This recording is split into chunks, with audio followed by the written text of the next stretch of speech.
on creating conducive collaboration between staff and students post-COVID-19 pandemic by Dr. Merle Coutinho.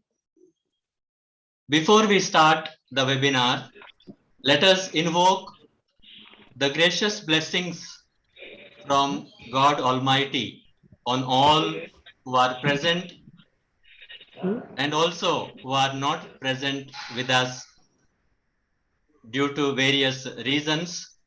Also on all our students who are studying in our college and their parents, so that because of the result of these blessings, we may have conducive collaboration between us, the staff members, and the students who are studying in our college. I request Kevin sir to play the college anthem.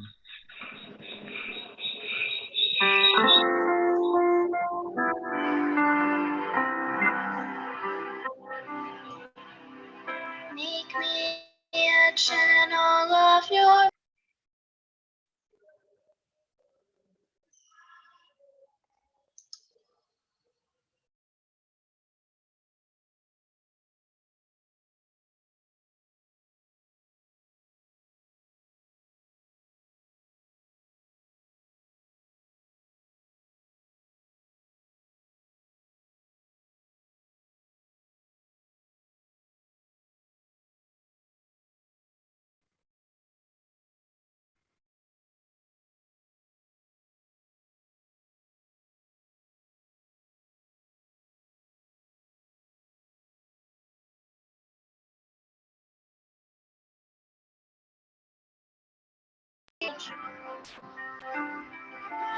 oh, master group that I may never see.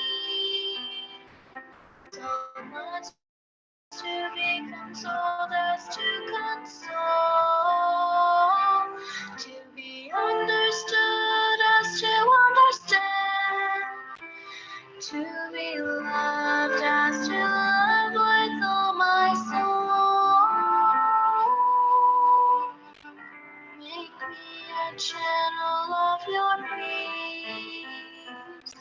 It is in pardoning that we are pardoned.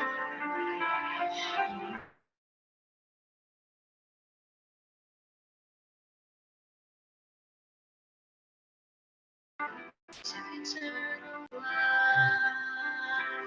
Oh, master good that I may never see.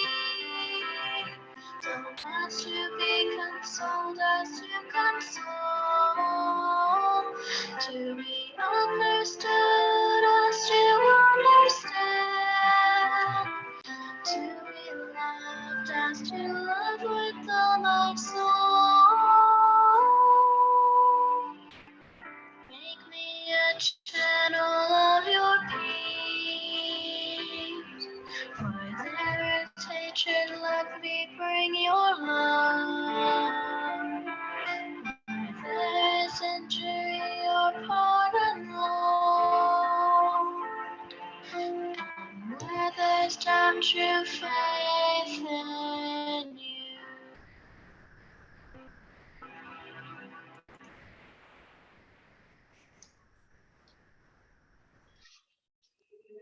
I would like to welcome Dr. Merle. Dr. Merle needs no introduction. She is our own counselor at SFIT.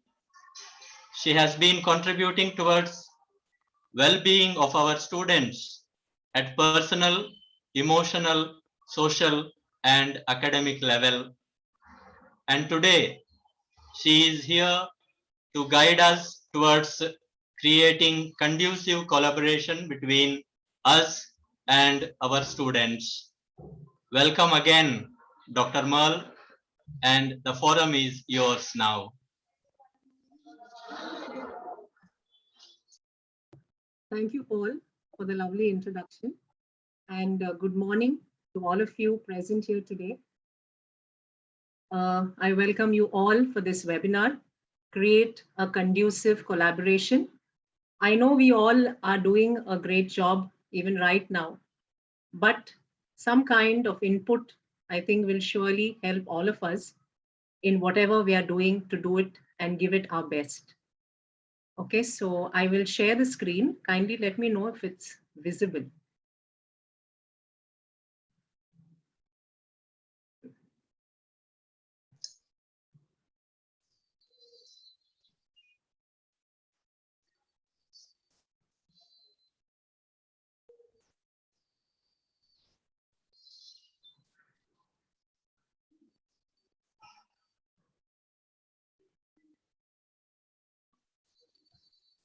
Yes, Merle, visible. Yes.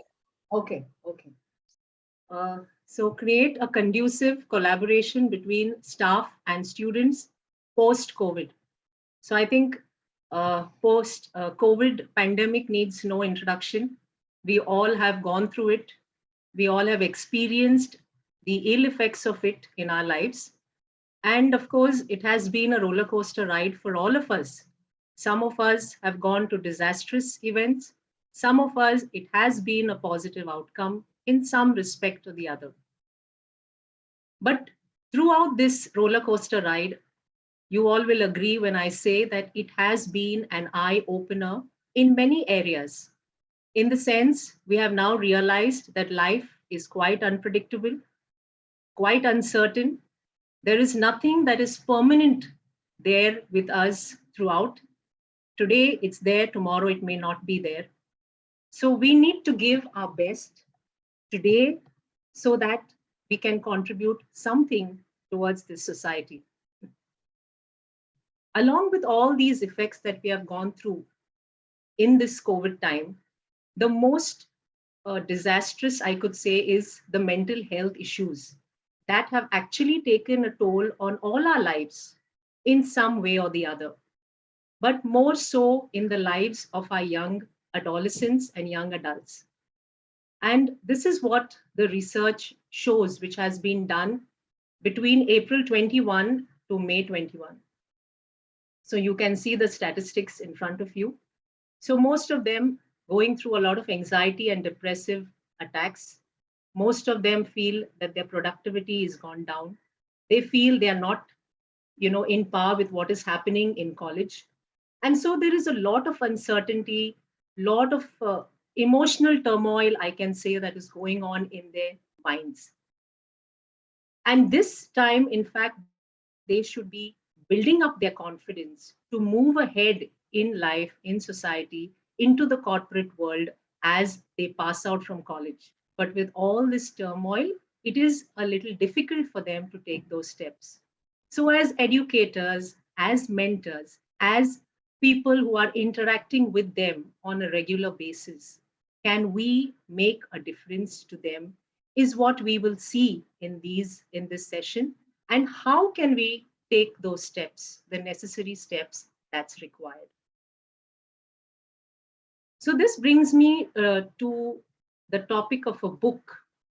At the end of the game, it all goes back in the box. We all have played games like chess, cards. Okay, even today we do play at this age too. And once the game is over, we put it back in the box, right? So whether we lose, whether we win, it all goes back. So winning life's game, he says, is not that permanent. But what is permanent, he says, is the love of God and the love of people around us. And that love is going to be a permanent victory in our lives, an eternal victory in our lives. And I feel this is the best reason for us to create that conducive environment so that we can instill that love, we can instill a healthy relationship with the students whom we are interacting with. So tomorrow, when they go out, they are much better individuals. So this is before we actually go to create that conducive environment, I thought it would be best for us to introspect within ourselves, okay, each one of us, including me, to understand what exactly is our emotional quotient when we are dealing with the students or with even colleagues who are working with us. So what comes in the way of your dealing with students most of the times? Is it your belief system, your values, the attitudes, the behaviors? Something that you can just ponder upon. I'll give you 2 minutes to just think about it.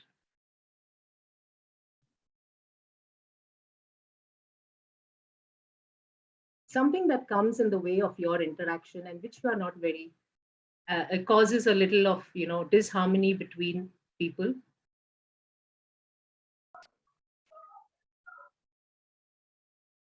The next question I would pose to you is, what could be the effects of a healthy relation with students?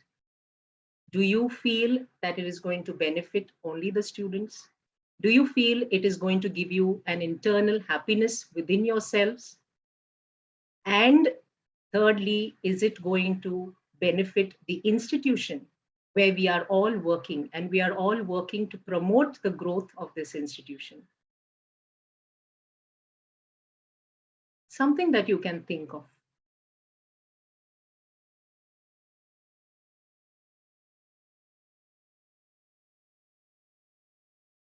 So with these questions answered within ourselves, we will now move ahead.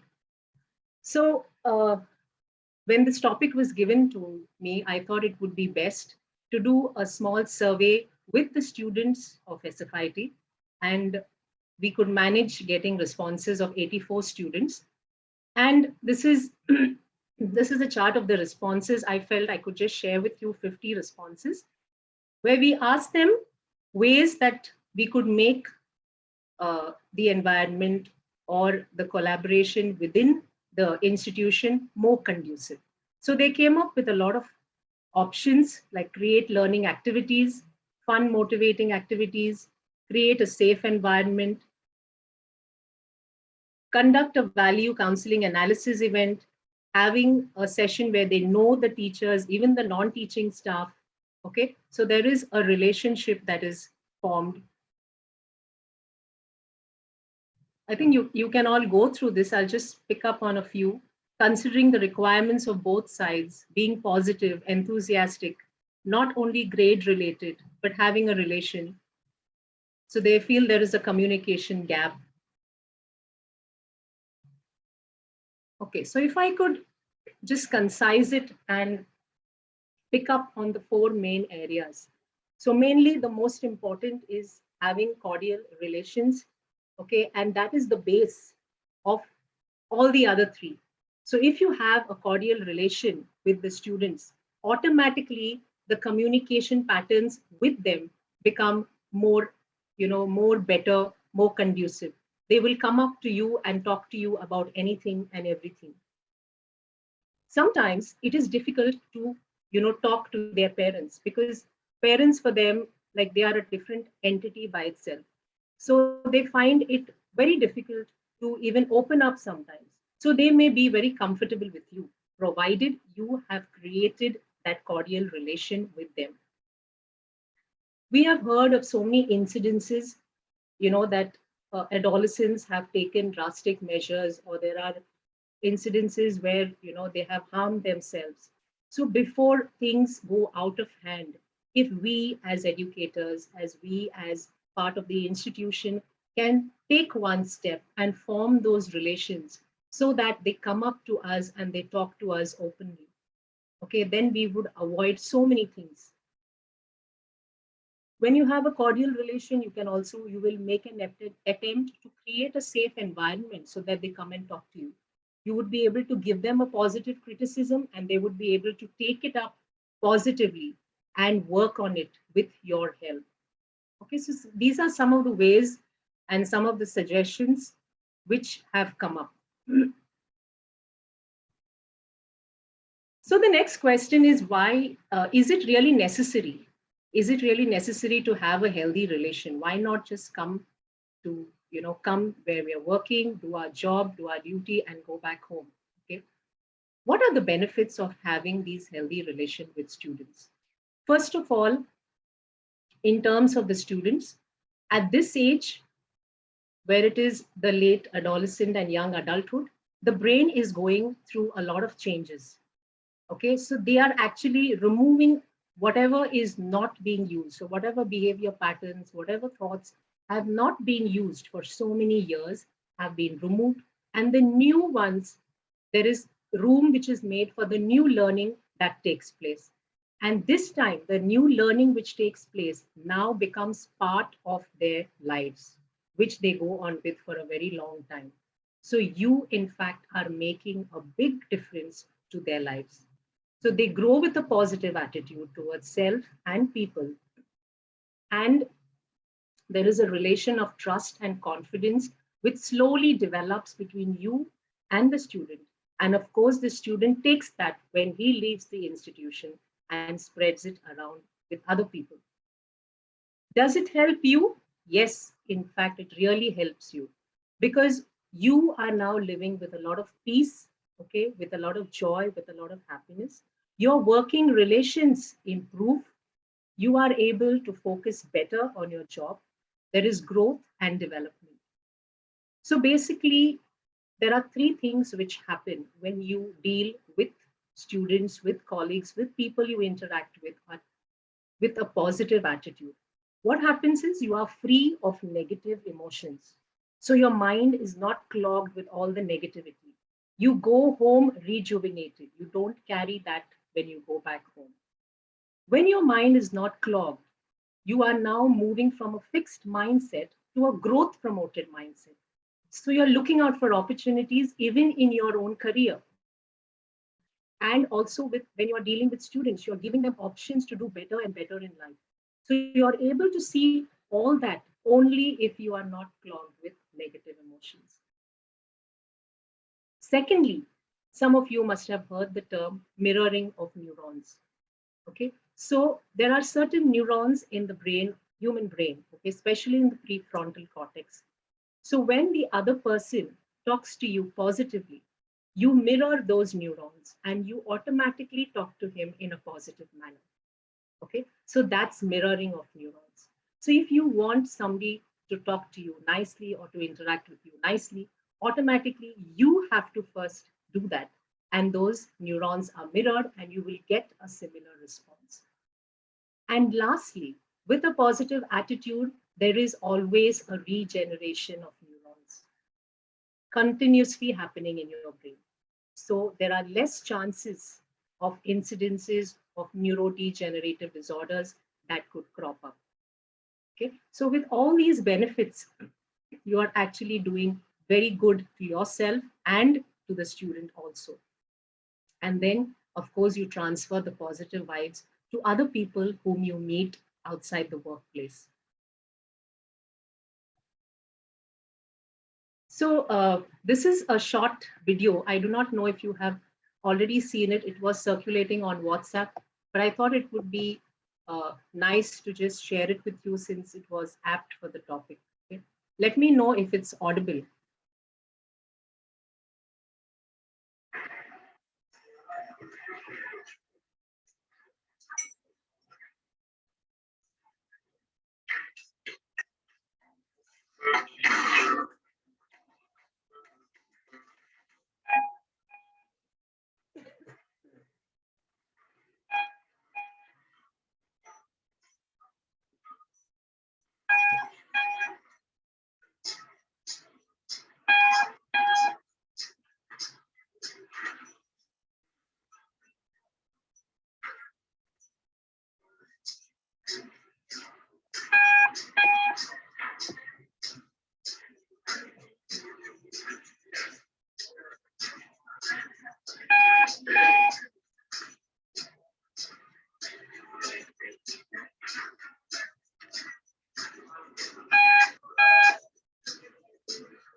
So I think you've got the message to the video. It's most of the times we also go on the same pathway, right? So whatever has been done, we will continue doing that. Why make a change? Things have been going on smoothly. But if you can contribute in a way that is going to make a much more better difference to somebody else, or can bring a smile on somebody else's face, I think we need to rise above that and take that step so that others also can follow us. So not contributing to the overload, but thinking above the rest to bring a change and smile on faces. Thus, being human and not just living as human beings. So would a change in our mindset bring a change in our rapport and relationship with students? Is something we need to think about. And if the answer is yes, my dear friends, I think then we should take a step and we should bring about this change. And how we are going to bring about this change is what we will see. So why the word collaboration and why not stick to the word environment? So collaboration has a much more deeper meaning. There is the involvement of individuals. There is the involvement of interaction between two individuals. So this reminds me of a TEDx talk which I heard. Okay, so this philosopher and writer Ken Blanchard. So he very well describes what collaboration is. So he says collaboration involves two aspects. You have the essence and you have the form. So the form is what is the end product, what we are focusing on, the result. And most of the times we forget about the essence. Now, what is the essence, my dear friends?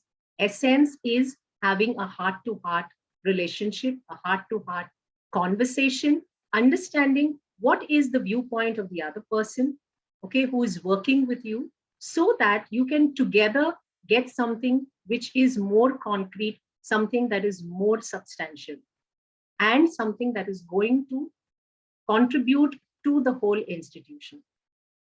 So you work in collaboration, taking the essence and the form. Because if we miss on the essence, at times the whole process of achieving that form or the result, becomes very tiresome, becomes very uncomfortable, and you are unhappy in the end. And the working relation doesn't go on for a very long time. So you need to be happy and you need to give in your 100% in whatever you're doing. And for that, you need to have a healthy collaboration.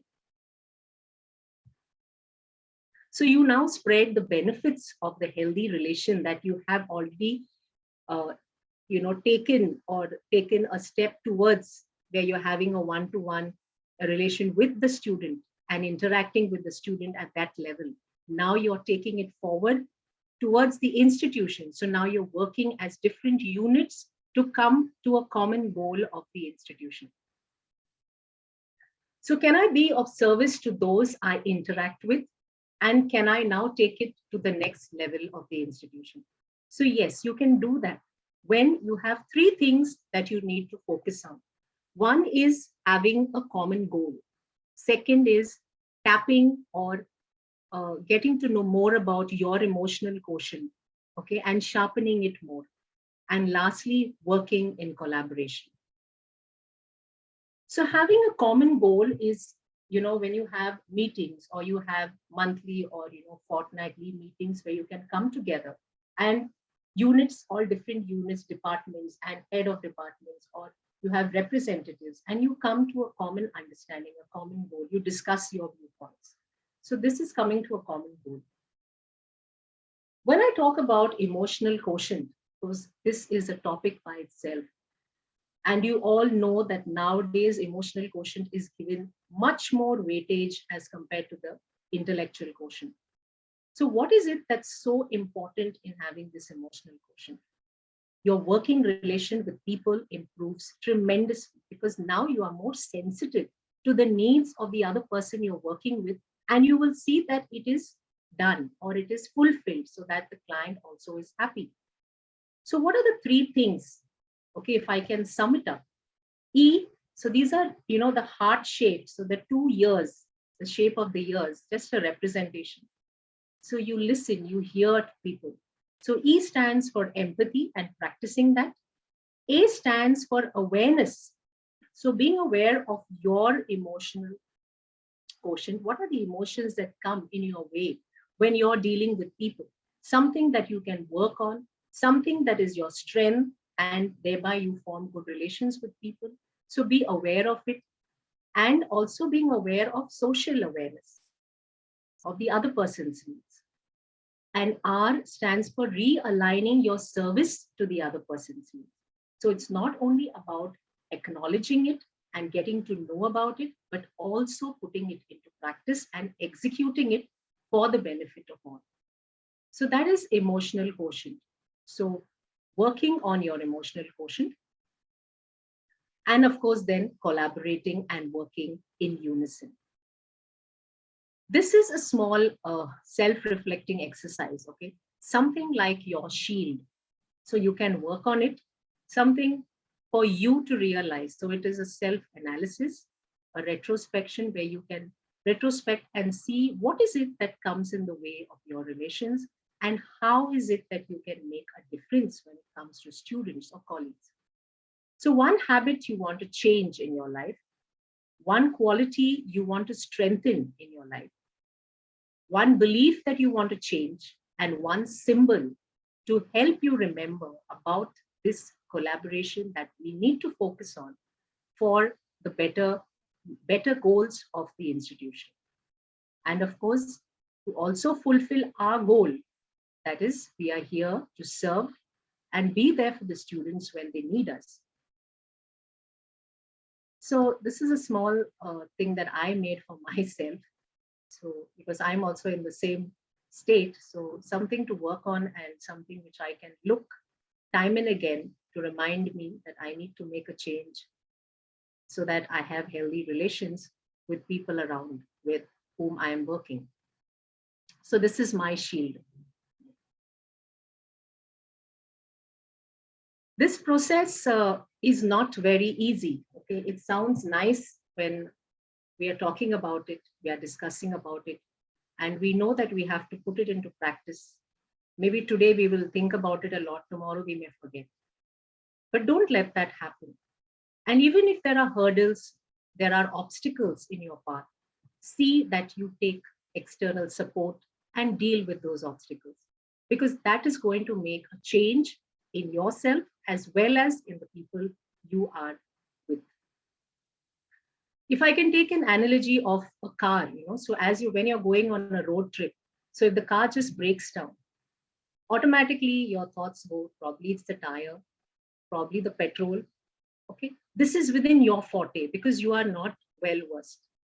But if this is fine and you need to know what else could be the problem, you would call up the car mechanic and call him and ask him, this is the problem, can you come and check, right?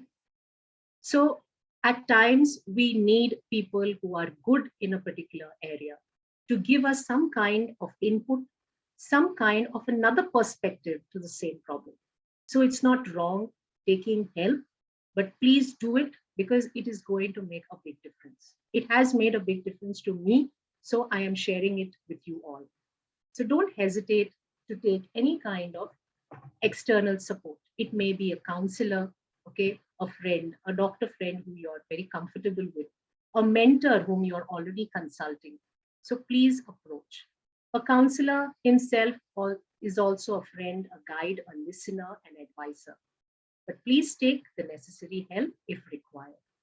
And with this, I would like to say thank you for being patient, listening, for participating, and being a part of this webinar.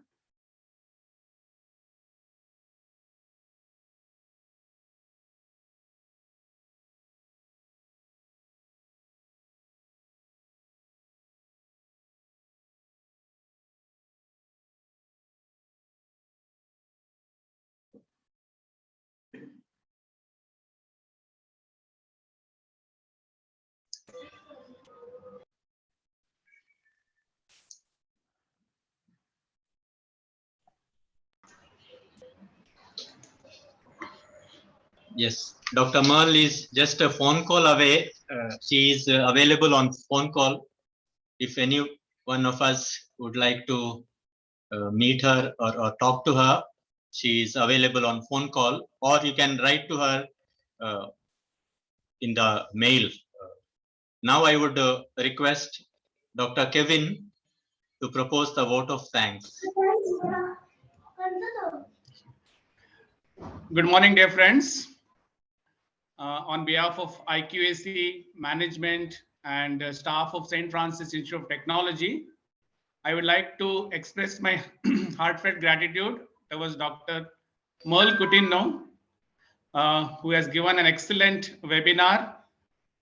So actually, this was supposed to be on the day of our staff meeting, but because of some reasons, we could not have the seminar on that day. But in spite of all the problems, Dr. Merle has agreed, and she has within a span of a few days, and she could give a webinar for us. So Dr. Merle has given an insight on how to bring a change in the life of our students. You know, after this pandemic, so we are also facing a lot of issues in while teaching online. The teachers get frustrated when students are not responding, and we also at the other end, we sometimes don't understand what is going on in their life. Okay, whenever we want answers, whenever we give assignments, we want submissions, and we want best from them. Okay, but we don't know what is going on that side of the other side.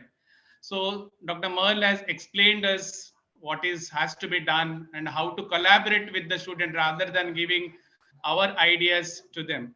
So once again, I would like to thank Dr. Merle. Thank you very much. I would also like to thank Sir Paul Fernandez for comparing this, and Mr. Johnson for always helping us in organizing these webinars.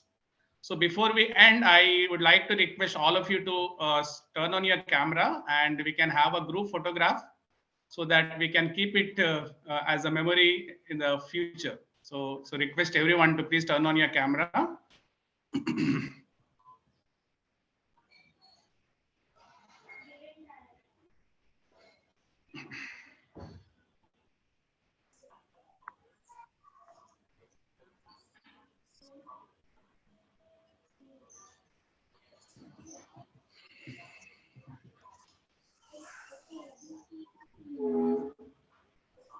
Paul, if all are there, you can please take a photo.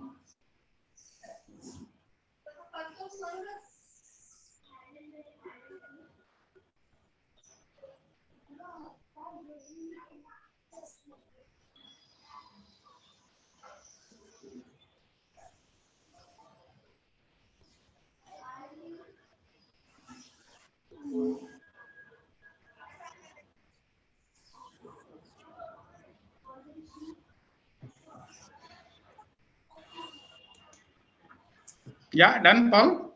Yeah. Okay. So I'll share the feedback form in our group. So please fill the feedback and give your valuable feedback, and maybe you can suggest some topics also for our future orientation. Okay, Principal ma'am is also here. So thank you everyone. I think we can close the meet. Thank you.